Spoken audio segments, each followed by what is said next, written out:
No show in American history has made as big an impact on culture as Soul Train. Then, in 2006, it just vanished without a trace. All the details about its end were kept quiet, except for one, an episode that was filmed but never aired. What happened behind the scenes of that unreleased show? Let's go back to the beginning to really dig into this story. Hey there, and welcome aboard. You're right on time for another super slick ride on the Soul Train. Don Cornelius was born in 1936 on the south side of Chicago. He grew up in an America deeply divided by racial segregation. Before getting into television, he worked several blue-collar jobs, like traffic officer and salesman. In 1966, he took a short broadcasting course and soon landed a job as a reporter at WCAU-TV, a local Chicago station. It was there that he dreamed up and launched a new project, Soul Train, a music program dedicated to the black community. Soul Train first aired on August 17, 1970, in Chicago. It started with live performances featuring local dancers and guest musicians and quickly became a hit. Just over a year later, on October 2, 1971, the show went national, with major companies like Sears and Johnson Products Company sponsoring it. With its high-energy music, bold fashion, and signature dance moves, Soul Train became a television phenomenon. During its golden years, the show featured legendary artists like James Brown, Aretha Franklin, Marvin Gaye, Michael Jackson, the Jackson 5. And later, LL Cool J and Mary J. Blige. All of them performed on the Soul Train stage.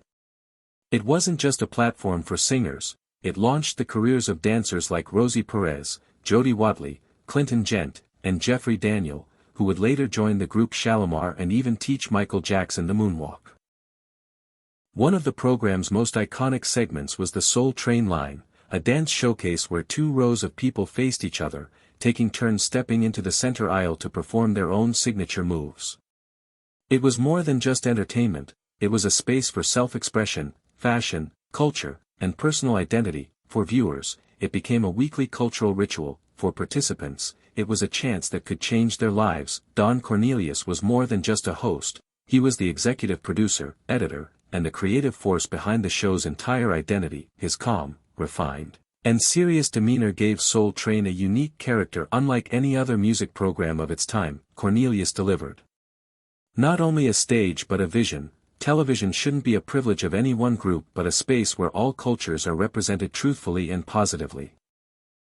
Over 3 decades, the show aired more than 100 episodes, becoming the longest-running music television program of its time. At its peak in the late 1970s and early 1980s, Soul Train averaged weekly ratings of 4.5 to 5.0. Fashion and cosmetics brands targeting the black community saw it as the perfect promotional platform, further cementing the show's central role in mainstream cultural life. Beyond television, the Soul Train brand expanded into other ventures, music awards, fashion events, and merchandise. Don Cornelius consistently ranked among the most influential figures in black entertainment.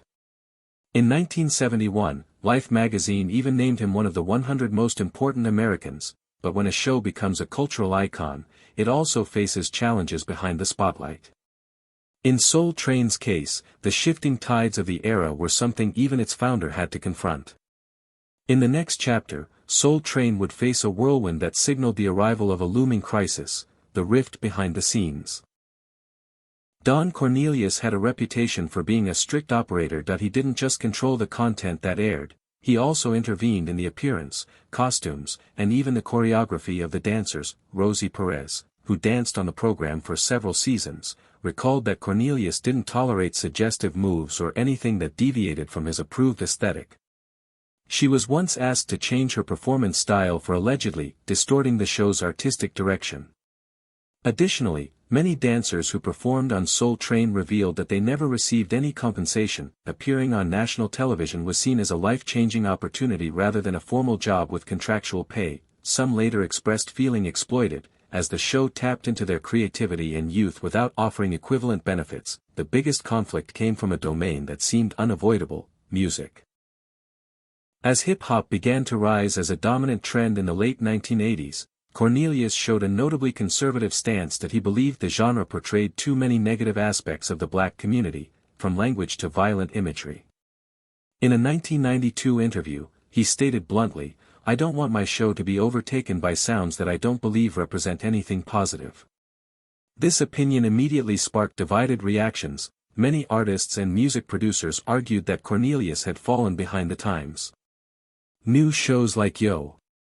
MTV Raps and Rap City on BET quickly filled the gap left by Soul Train, meaning rap artists such as Tupac Shakur, Nas, and Snoop Dogg rarely appeared on the show. This reality drove younger audiences to tune in elsewhere. This divergence in content direction led to a clear decline in viewership. While the show still averaged ratings above 4.0 in the early 1980s, by the early 2000s, that number had fallen below 2.0. Local stations began rescheduling or replacing it with fresher, more appealing programs.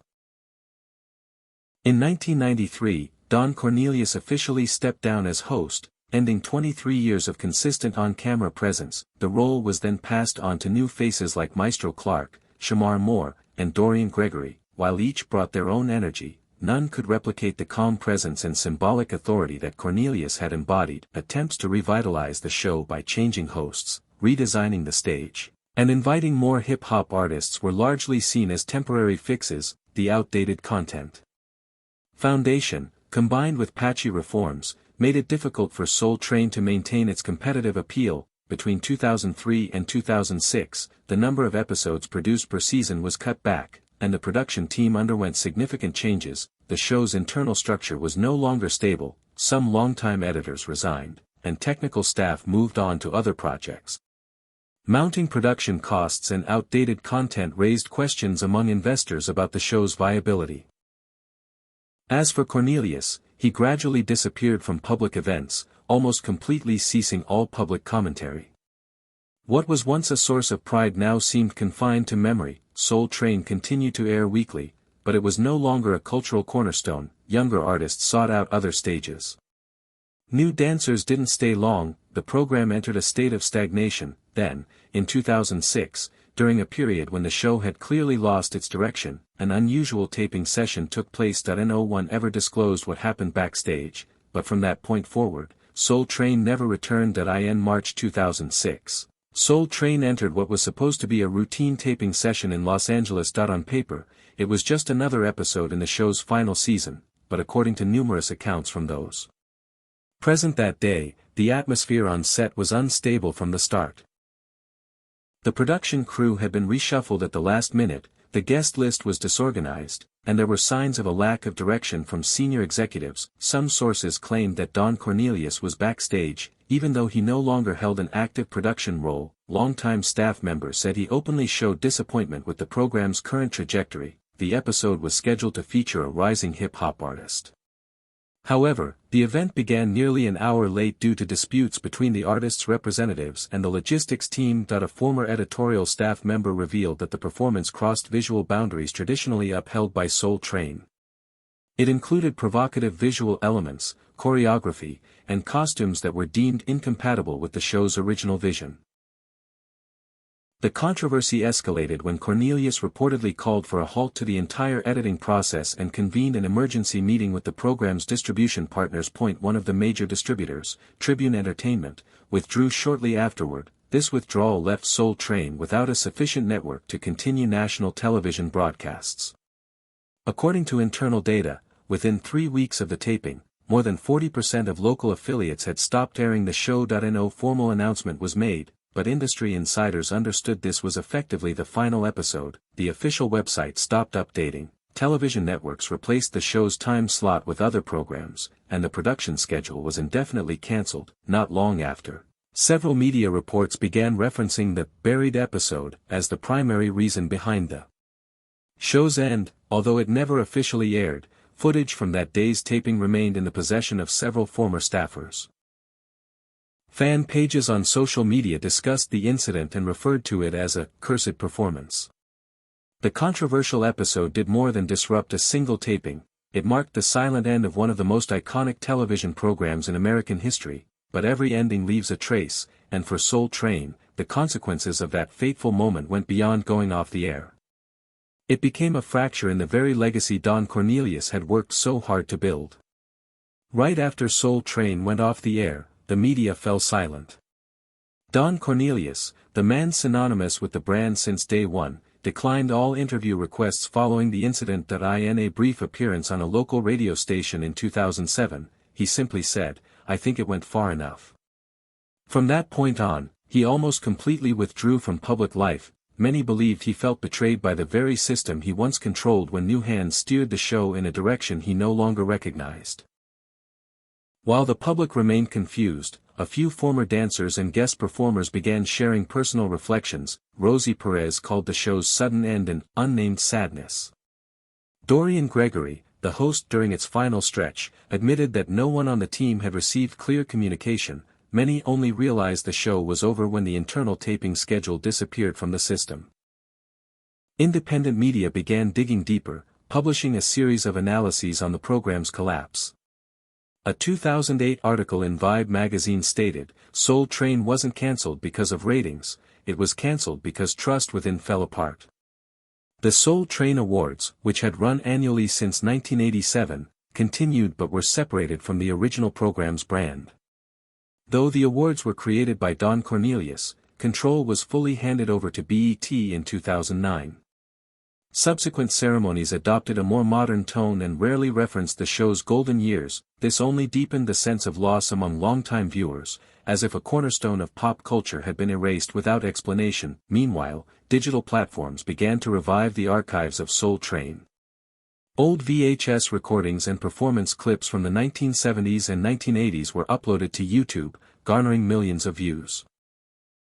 A new fan base emerged, mostly composed of younger audiences who hadn't grown up with the show but were drawn to its music, fashion, and classic performance style. Still, the final years, the turbulent 2000s, remained largely unspoken. What stood out was the string of personal troubles that followed Don Cornelius after the show ended.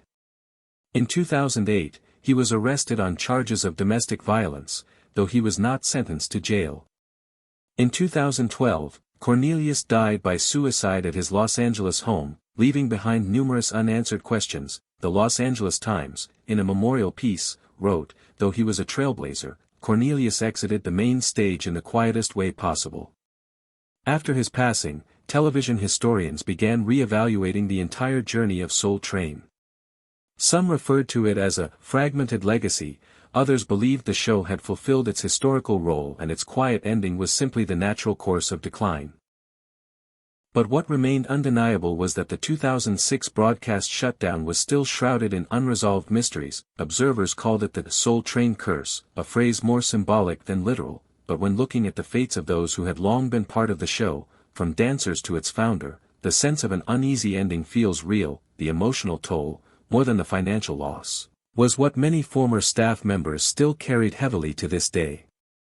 Though it ended quietly, the legacy of Soul Train continues to shape culture, both artistically and in collective memory, and it is these unfinished fragments that have paved the way for efforts to preserve its legacy in new forms. Nearly 2 decades after its disappearance from television, Soul Train has not faded into oblivion. Rather than being left in the past, the program has become a subject of revival across various forms, from documentaries and dramas to museum exhibitions. Each of these works affirms one thing: the influence of Soul Train still pulses through popular culture, especially within the African American community. In 2019, BET announced its first full-length biopic on Don Cornelius's life, titled American Soul, starring Sinqua Walls as Cornelius. The series portrayed the show's early days amid a volatile American society. While dramatized in parts, the show delved into tensions the general public had never known, such as the internal fight to preserve black identity within a television industry dominated by white executives. Though it did not directly address the fateful 2006 taping, American Soul captured the intense pressure behind the show's glamour. Beyond the screen, museums and cultural exhibitions began to include Soul Train in heritage collections. The Smithsonian National Museum of African American History and Culture now holds various artifacts from the show, including original costumes once seen on air. During scholarly panels, researchers argued that Soul Train should be considered a cultural asset worthy of preservation, much like Motown or the social art movements of the 1960s and 70s.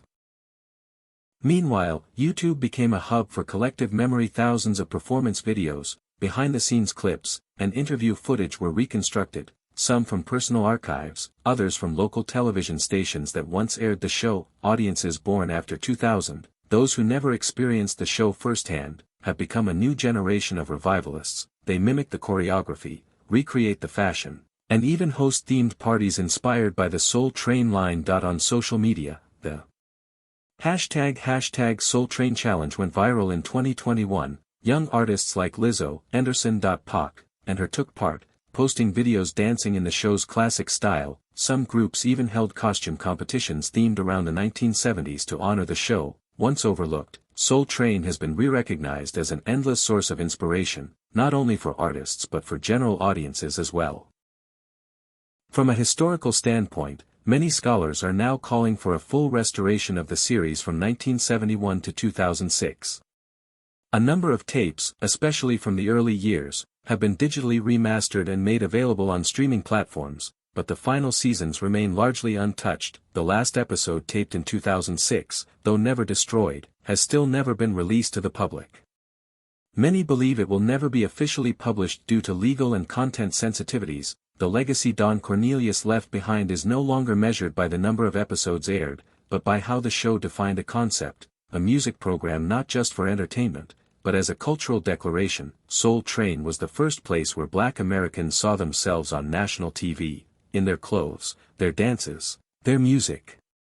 It was a rare form of power, especially during an era still marred by racial segregation in the early 1970s. The abrupt silence of 2006 could not erase that. On the contrary, it turned Soul Train into an interrupted icon, and it is that incompleteness that fuels the public's desire for answers. What remains is more than performance footage, it is a shared memory for generations. Those who danced to Curtis Mayfield, sat in front of the TV on Saturday afternoons, and believed there was a place on screen where black dreams were allowed to exist. Though Soul Train ended nearly 20 years ago, the values it left behind remain vivid in memory and popular culture. The unaired episode may forever stay in the shadows, but the light Don Cornelius ignited continues to spread. That light is not only the legacy of a television program, it is a statement of identity, voice, and presence for a once overlooked community. And sometimes, what never aired is what history remembers most. If you've ever watched Soul Train or are just discovering it now, share your thoughts below. What scene do you remember most? What moment moved you? Don't forget to like and subscribe so you won't miss the untold stories behind the legends of American television.